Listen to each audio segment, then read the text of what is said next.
Hey, my besties, let's talk about 7 tips for a UK CV as a care and support worker. Number one, let your CV be structured and polished. When a prospective recruiter sees your CV, let them want to read. People underestimate the fact that recruiters don't look at your CV for hours. Oh. Some don't even look at it for minutes. They just look at it and make a decision because you're not the only one. It's not only your CV. They are reviewing a lot of other people's CVs. So give them a clean CV. Why is your CV more than 2 pages? Take this microphone and tell me why your CV is more than 2 pages. Exactly, you have nothing to say. You are stammering. Why are you stammering? Because your CV should be 1 page, max 2 pages. Max!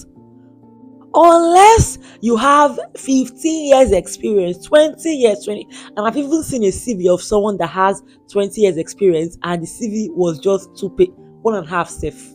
They don't have the time. Your CV should be structured, not paragraphs, highlights.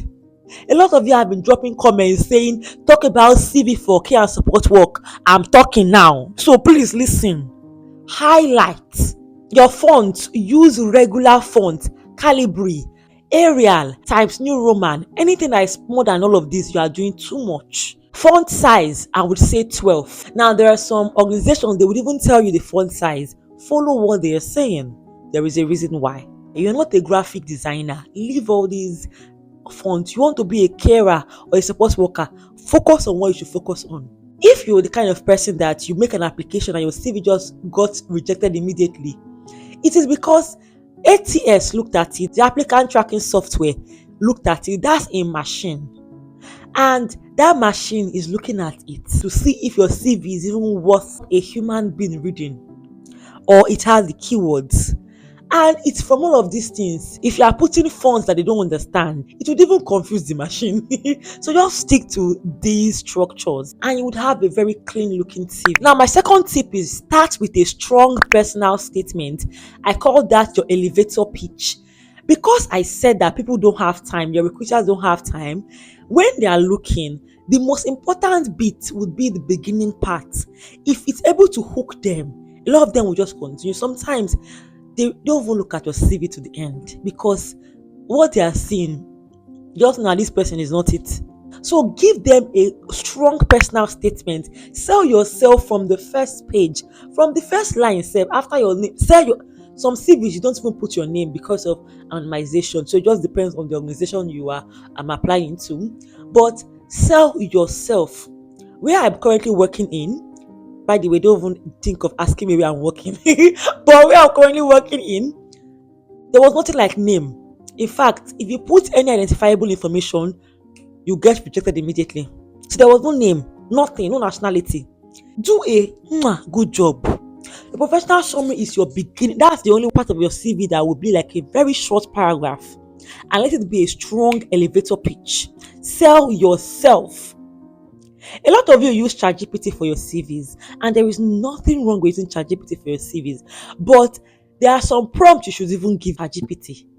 If not, you just have generic professional summary. I'm calling it personal statement, but what I mean is your elevator pitch, your professional summary, that beginning paragraph. If you're not careful, everyone will have the same professional summary. Everyone is hardworking, everyone is honest. How possible is that? Have a strong professional summary highlighting your job experience, and if possible, all the main keywords in that job, put it there. Common ones I've seen are things like dedicated and empathetic individual with over 4 years experience in care and support work, delivering person-centered care in residential and community settings, skilled in dementia support, medication administration, and safeguarding, committed to promoting dignity, respect, and quality of life for every service user. Now, that is a generic elevator pitch. You can even make it better. If you go to ChatGPT and you tell them to create your strong elevator pitch, whatever they've created for you, give ChatGPT more prompts. Make it distinct. Make it unique. Use keywords. Now, the third tip is when you're talking about your work experience, focus on your experience and not duties. For instance, you can't just put it there, bam, bathing and dressing, personal care. Those are just duties. Anyone can do that.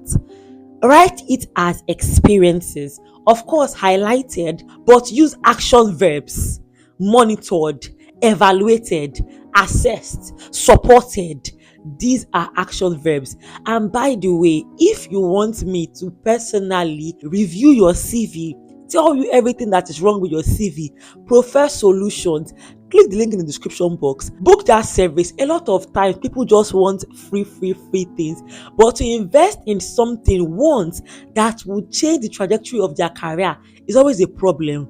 That's your own. No, if you want my help, book that session. If not, just keep listening. In fact, if you want me to help you and you don't want to book the session, but you want me to review your CV, I would love to create a video where I practically show you a sample CV of one of you, my besties, then review it to what it should be. If you don't want to pay for me to review your CV, but you want me to review your CV for you free, I can do that, but it will come at a cost. Send me an email with your CV and I'll review it. But it's not going to be a personal review. It is going to be a review like a video. So I'll make a video like this. Then it's going to be your CV. Then I'll be talking about what is wrong and how you can improve on it. But don't worry, there's going to be anonymity. So I'm not going to put anything like your name. Anything that will identify you will not be there. But the main substance of your CV, we'll talk about it for everyone to learn. I'll take very few CV requests. So if you want that, send me an email. And once I am done collecting the CVs that I know I can use to make the video, the rest people will have to pay because it's my time. I tell you, it is a good investment into your career progression. So that's that. My point is, when recording your experiences, you say things like delivered personal care and mobility support for 12 residents living with dementia and learning disabilities. That is different from me just saying personal care. What's personal care? Or you can say recorded and reported health changes using the electronic care logs. That's different from recorded information. So you put those your duties as experiences. And in fact, one great way of doing that is by looking at the job description. What they say they want. If you've done it, put it in your experience, tweak things around. So let's say they want someone that is good with medication and you are good with medication, you put it there. Administer medication to put numbers. One mistake I see people make is that they will make it like, oh, we did this, we did that. It's not we, oh. The CV is you, is I. So just put those action words. And that's it. Now, a common mistake I see people make in terms of job experience, especially for care and support work, is that they give job experiences that have nothing to do with care and support work. So, for instance, I'm a lawyer.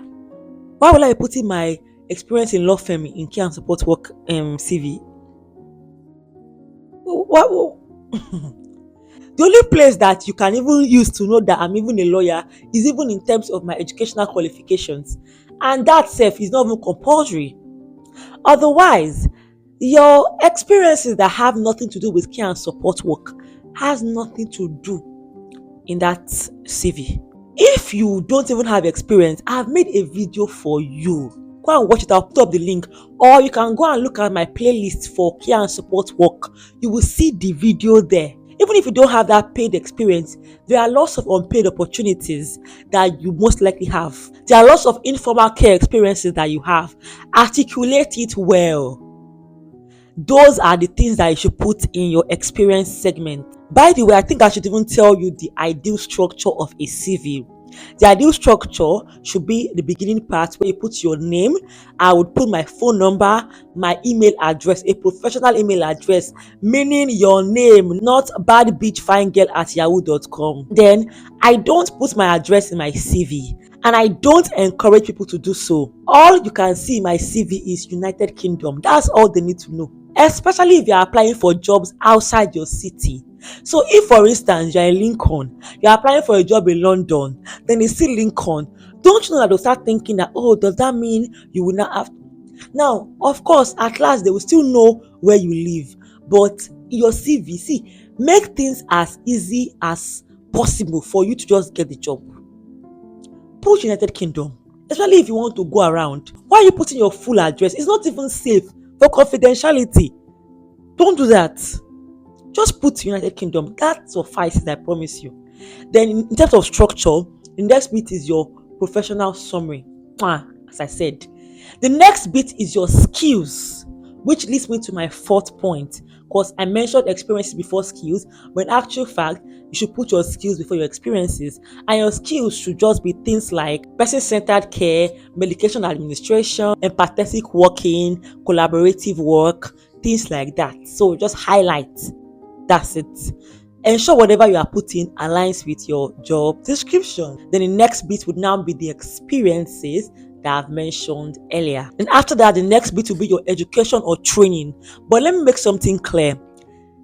It all depends on which one makes sense for you and your job in terms of whether you should put your experiences before your education or not. So let's say, for instance, you've studied something that relates to care and support work, and that is even higher than your experience. Then you put your education first. Remember, ensure you sell yourself as quickly as possible. For me now, when I came into the UK, I came as a lawyer. Why would I put education first when I know that that does not even give me any footing? My education was after experience. Experience was first because I had experience. That was what sold me. Then education, no one cares. But let's say I'm looking for the job of a social worker now, for instance, and I don't have any experience as a social worker. My education will come first because I've done my master's in social work, and I want to put distinction. If your grade is second class, put it there. If it's second class lower, you don't have to put lower. Just say second class degree. If your grade is not high, don't put grade. Just put your school. Sell yourself. Did they ask you? Sell yourself. Give yourself the best shot at getting the job. So, assuming that my experience is higher than my education, then education will come next. After your education, your training and qualifications would also come. So if you have like MVQ level 3, you've trained in infection control, put those things there. Now, even in your job experience, if you have significant achievements, put it there. You're not bragging. Put it there. Even if you're bragging, what happens? Get the job. Put it there. You want employee of the month, put it there. Just put your achievement. Then the next bit, people put hobbies. I don't know where it was taught. I don't. You are doing care and support work. You are putting hobbies, singing, dancing, cooking. Who asked you? Oginidi. Who asked you? If you want, put though, so you don't say I say you should not put. But nobody asked you. Then people put references available on request. Who asked you? Who will give a job without references? Don't they know that when they request, that's when they give the reference? Don't they know? Unless you want to put your reference details there, why are you just making your CV unnecessarily bulky and just tacky? You don't have to put references available upon request. They know. Now, depending on the kind of job you are applying into, because I know that for a lot of NHS trusts, there is nothing like a place for you to put the CV or send the CV as a document. Usually, it's on their site. They will just be asking for the information, then you'll be putting up the information. So, some organizations, you have to send it as a document. Now, if you're sending your CV as maybe a document, ensure it's in a PDF document, not Word, because Word can scatter a lot of the arrangements. So you save it as a PDF document and you save it with your full name, CV. So for me now, my full name, then support work CV. That way, they can easily identify it. Then if you are sending as an email, don't just send CV to the email. Send it as a correct email. Dear recruitment team, introduce yourself. Attached is my CV, like a proper email. Then if you like, don't attach your CV. Imagine. I've made a mistake before actually when I was younger, not in the UK, in Nigeria. So ensure you are attaching the right file. I've made that mistake too. A lot of times the level of experience I have is because I've made mistakes. I've learned from them, so you don't have to make those mistakes. Now, one common question I get to hear is, should you use the same CV for all jobs? People say no, don't. But I say it depends. So, for instance, if you are applying into just one particular job, you can use the same CV actually. Most times you tweak your cover letter. Let's say you're applying for learning disability and autism support work jobs. That's the only job you're applying into. Then you can use the same CV actually. But let's say you're applying for healthcare assistant, learning disability and autism support worker, end of life care support worker. No, now it has to relate. So, as a general rule, I would say please tweak your CV to align to the job. Don't be lazy. It's not a rush work. Now, I encourage people to apply immediately they see the job opening, because give yourself the best chance. But don't go and rush and do nonsense. Give yourself the best shot. Take your time. Tweak things. We need my help. Book a session, but not when it's deadline. So as I said, if you want me to help you with your CV and you don't want to pay, just send me an email. Now I'm going to be putting up a video about 5 signs that it is time to quit that your job. Some of you are staying too long in places you've outgrown. Go and click that link and start updating your CV. And I'll see you, my loves, in the next one. Of course, if you have any question, drop in the comment section. I read my comment, and I'll see you in the next one. Until next time, my loves, please stay blessed, remain happy, and bye.